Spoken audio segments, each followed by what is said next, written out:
اور بڑے درد کے ساتھ کہتا ہوں، میں نے زندگی میں کبھی فیصلہ نہیں کیا کہ میں مسلم راج میں رہوں گا، لیکن کبھی آرزو بھی نہیں تھی اور کبھی سوچا بھی نہیں تھا کہ ہندو راشٹر میں مروں گا۔ یہ میرے لیے سب سے بڑا بدنصیب ملک ہوگا۔ پارٹی ضروری نہیں ہے، ملک بڑا ہے، اور ملک کے لیے ہر وقت یہ قوم دیکھ رہی ہے کہ کوئی تو آگے آئے، کوئی تو بڑھے۔ میم فاؤنڈیشن کے کارکن، خواتین و حضرات، مشکور ہوں، ممنون ہوں ایسی مجلس میں بلایا جہاں مستقبل کا خاکہ طے ہوتا ہے۔ آج ہندوستان نہیں، دنیا میں جس طرف جائیے آدمیوں کا ہجوم ہے، لیکن انسان نہیں دکھائی پڑتا۔ آدمی سے انسان جب بنتا ہے، اس کا راستہ تعلیم کی طرف سے جاتا ہے، اور وہ راستہ آپ نے چنا ہے۔ میرا تعلق علی گڑھ مسلم یونیورسٹی سر سید کی درسگاہ سے ہے۔ سر سید نے سب سے پہلے اس زمین پر جدید تعلیم کی شمع روشن کی تھی، اور جس وقت 1859 میں انگریزی اسکول کھل گئے، آپ کو حیرت ہوگی 400 سے زیادہ گریجویٹ ہو گئے تھے، اس میں کل 19 مسلمان تھے، اور وہ جو ہندو جی گریجویٹ ہوئے تھے وہ یا تو برہمن تھے یا اپر کاسٹ کے ہندو تھے، جو انگریزوں کے ساتھ بہت تیزی سے مل گئے اور ان کی علم کو حاصل کیا۔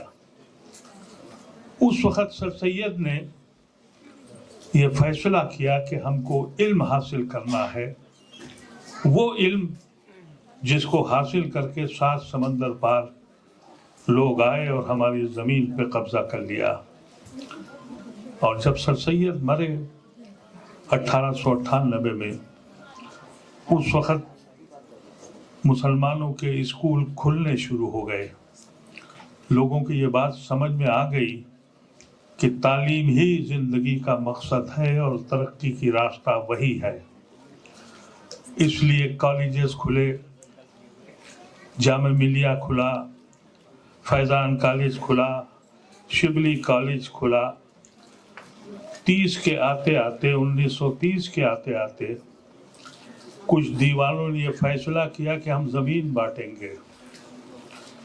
ایک زمین بٹی، دل بٹے، اور ہم دوسرے درجے کے شہری ہو گئے 1947 15 اگست کو۔ وہ اسکول جو اسلامیہ اسکول ہوا کرتے تھے ہر ضلع میں، یو پی اور بہار میں خاص طور سے ہر ضلع میں اسلامیہ اسکول کھلے گئے تھے، لیکن جب ملک آزاد ہوا، 15 اگست کو ملک آزاد ہوا، 16 اگست کو ہم مجرم قرار پائے۔ تالی دونوں ہاتھوں سے بجی، الزام ہم پہ لگا، اور سر سید کی وہ فکر کہ تعلیم حاصل کر کے ہی منزل ملتی ہے، دوسری قوموں نے اور برہمنوں نے سر سید کے نقش قدم پہ چلتے ہوئے منزل نشیں ہو گئے۔ ہم جہاں تھے وہیں کھڑے رہے۔ آج یہ عالم ہے۔ میرے بھائی چندر شیکھر نے کہا کہ نام ہی کافی ہے۔ حقیقت تو یہی ہے کہ اس وقت ہم نے اگر تعلیم حاصل نہیں کی، میرے عزیزوں، تعلیم انسان کو مکمل نہیں کرتی۔ تعلیم کے ساتھ تربیت بہت ضروری چیز ہے۔ اگر تربیت نہیں ہے تو انسان نہیں پیدا ہوتے، وحشی پیدا ہوتے ہیں۔ آج کے دور میں انسان کو مار کے جشن منا رہا ہے، اور انسان خاموش ہے۔ ایسے وقت میں آپ کو جدید تعلیم اس لیے لینی ہے کہ آپ کے رسول کا حکم ہے۔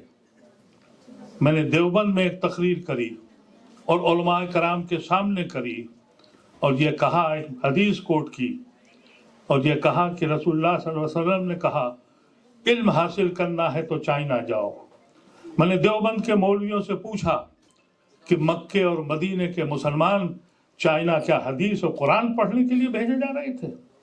اس کا مطلب یہ ہے کہ رسول نے یہ حکم دیا تھا کہ جدید تعلیم حاصل کرو، آپ نے نہیں کری۔ ایک دوسری حدیث بھی ہے، رسول اللہ صلی اللہ علیہ وسلم نے کہا کہ وہ لوگ جو قیدی ہیں اگر مسلمانوں کو علم دے دیں گے تو ان کی سزا معاف ہو جائے گی۔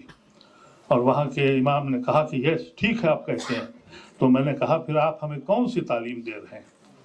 آپ یہ کہہ رہے ہیں کہ داڑھی اتنی ہو جائے، پیجامہ اتنا ہو جائے اور یہ کچھ ہو جائے، لیکن یہ بھی تو ایک سنت ہے، یہ بھی تو ایک حکم ہے۔ آپ نے ہمارے رسول کے حکم کو ہم تک پہنچایا نہیں۔ اس کی صرف وجہ یہ تھی کہ 1857 میں سب سے زیادہ قربانی علماء کرام نے دی، سب سے زیادہ موتیں ان کی ہوئی، شہادتیں ان کی ہوئی۔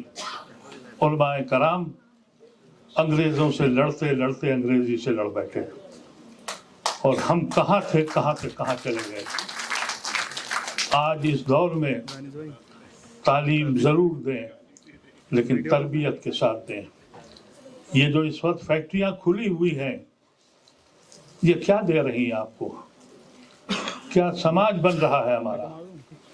ایسے سماج میں، ایک ایسے ملک میں جو روز قسطوں میں ٹوٹ رہا ہے، جہاں روز ہم دیکھ رہے ہیں کہا یہ جا رہا ہے، پولیٹیکل پارٹیاں کہہ رہی ہیں کہ ہم کو آئین بچانا ہے، سنویدھان بچانا ہے۔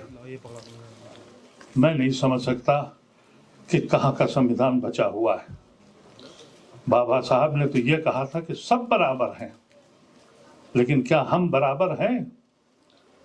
کیا ہم اپنے گھر میں بیٹھ کر ہم سے پوچھا جاتا ہے کہ تم کیا کھاتے ہو اور تمہیں قتل کر دیا جاتا ہے؟ ابھی پارلیمنٹ میں تو قانون نہیں بنا ہے، لیکن وہ لوگ جو آج عدالتوں میں بیٹھے ہیں ججز کی حیثیت سے، میری سمجھ سے جج جو ہے وہ زمین پر اللہ کا نمائندہ ہے، منصف ہونا چاہیے اس کو، لیکن جج فیصلہ کیا کرتا ہے؟ روز ہم سے پوچھا جاتا ہے کہ بھائی اگر آپ مسلمان ہیں، آپ سوچئے اس ملک میں ہم سڑک پہ نماز نہیں پڑھ سکتے کیونکہ قانون کہہ رہا ہے کہ آپ سڑک پہ نہ پڑھیں، لیکن قانون اس کی اجازت کب دیتا ہے کہ نوراتری میں مسجد کے سامنے تلواریں چلائی جائیں؟ یہ کیا قانون اس کی اجازت دیتا ہے؟ لیکن پارلیمنٹ میں یہ کہا جاتا ہے۔ میں جب پارلیمنٹ میں تھا، میرے عزیز، میں آپ کو واقعہ بتاتا ہوں، میں خوش ہوں، شکر گزار ہوں کہ آج کی پارلیمنٹ میں میں ہوں نہیں۔ ہم بولتے تھے، اسپیکر سنتا تھا، اب اسپیکر بولتا ہے، آپ بولیں گے تو آپ کو باہر بھیج دیا جائے گا، اور پھر بھی کہا جائے گا کہ ہم بہت بڑی ڈیموکریسی ہیں، ہم بہت بڑے کانسٹیٹیوشنل رائٹس ہمارے پاس ہیں۔ حقیقت یہ ہے کہ پارلیمنٹ اب وہ ادارہ ہے، وہ جگہ ہے جہاں اسپیکر اور چیئرمین بولتا ہے، اور ممبر آف پارلیمنٹ اپنی فریاد لے کے جاتا ہے تو اس کی اجازت نہیں ہوتی، اور پھر بھی ہم سے کہتے ہیں کہ گرو سے کہو۔ کیسے گرو سے کہتے ہیں؟ شرمندہ ہیں اپنے ملک سے۔ ہم شرمندہ ہیں جس ملک کو ہم نے قطروں میں حصوں میں بٹتے دیکھا ہے۔ آج جس انداز میں ہم ہندوستان کو دیکھ رہے ہیں، یہ میرے بچپن کا ہندوستان نہیں ہے، میرے خوابوں کا ہندوستان نہیں ہے۔ یہ وہ خواب ہندوستان ہے جس کا تصور نہ بابا صاحب نے کیا تھا، نہ گاندھی نے کیا تھا، نہ نہرو نے کیا تھا۔ ہمارے بھائی چندر شیکھر نے کہا کہ بابا صاحب نے ہم کو سب کچھ دیا، یقینی طور پر دیا، لیکن آپ کیا سمجھتے ہیں کہ ہم اس ملک سے کیوں جڑے؟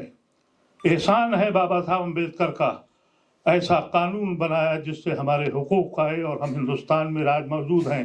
ہم نے اپنے خون کو اس لیے بانٹا تھا، ہم مسلم ملک میں نہیں گئے تھے، ہم نے اپنے خاندان کو اس لیے نہیں بانٹا تھا، اس لیے بانٹا تھا کہ جو سنویدھان بابا صاحب نے دیا تھا، ہم نے اپنے خون کو بانٹ دیا اور یہ کہا کہ ہم اس سنویدھان میں رہیں گے۔ تو میرا رشتہ بابا صاحب امبیڈکر سے جتنا ہے، آپ سے زیادہ ہے، کم نہیں ہے۔ آپ کھڑے ہوں، ہم آپ کے ساتھ ہیں۔ آپ یقین کریں اس سینے میں بڑے درد ہیں۔ ہم نہ جانے کتنے اپنے دلت بھائیوں کے ساتھ گئے،